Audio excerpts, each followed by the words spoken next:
आज के इस वीडियो में मैं आपके लिए लेकर आया हूँ नंबर्स को मल्टीप्लाई करने की एक बहुत ही शानदार ट्रिक। मान लीजिए हमें 54 को 36 से मल्टीप्लाई करवाना है, तो आप देखिए मैं इसको कैसे करता हूँ। सबसे पहले 5 × 3 होता है 15, 4 × 6 होगा 24। अब इसके बाद 4 × 3 आएगा 12 और 5 × 6 आएगा 30। 30 + 12 होता है 42। इस 42 को हमें 1524 की एक डिजिट को छोड़कर लिख देना है और इनको ऐड कर देना है, तो हमें मिलेगा 1944 और यही है हमारा आंसर। तो आपने देखा कि कितनी आसानी से मैंने इन नंबर्स को मल्टीप्लाई करवा दिया। हो सकता है कि इस चीज को समझाते हुए मुझे टाइम लग जाए, लेकिन अगर आप एक बार इस ट्रिक को सीख गए तो आप बहुत आसानी से कोई भी 2 डिजिट मल्टीप्लिकेशन को परफॉर्म कर पाएंगे।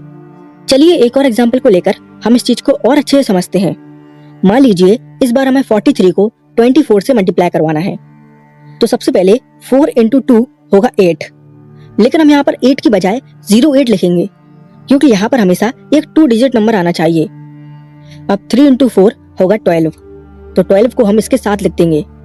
अब इसके बाद 3 × 2 होगा 6 और 4 × 4 होगा 16 और 16 में 6 को ऐड करने पर 22 आता है।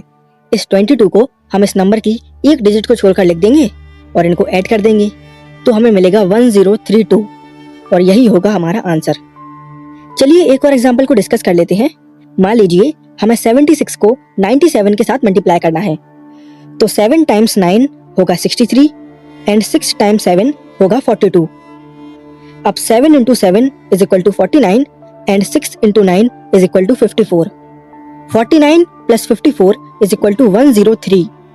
इस 103 को हम इस नंबर की एक डिजिट को छोड़कर लिख देंगे और इनको ऐड कर देंगे, तो हमें मिलेगा 7372 और यही होगा हमारा आंसर। मुझे उम्मीद है कि आप सभी इस ट्रिक को समझ चुके हैं, इसीलिए मैं आपको कुछ क्वेश्चंस दे रहा हूँ जिनके आंसर आप इसी ट्रिक का यूज करके निकालेंगे और कमेंट सेक्शन में हमें अपना अपना आंसर बताएंगे। अगर आप सभी को हमारा ये वीडियो पसंद आया है तो आप इस वीडियो को लाइक करके हमें अपना फीडबैक दे सकते हैं। Thank you for watching.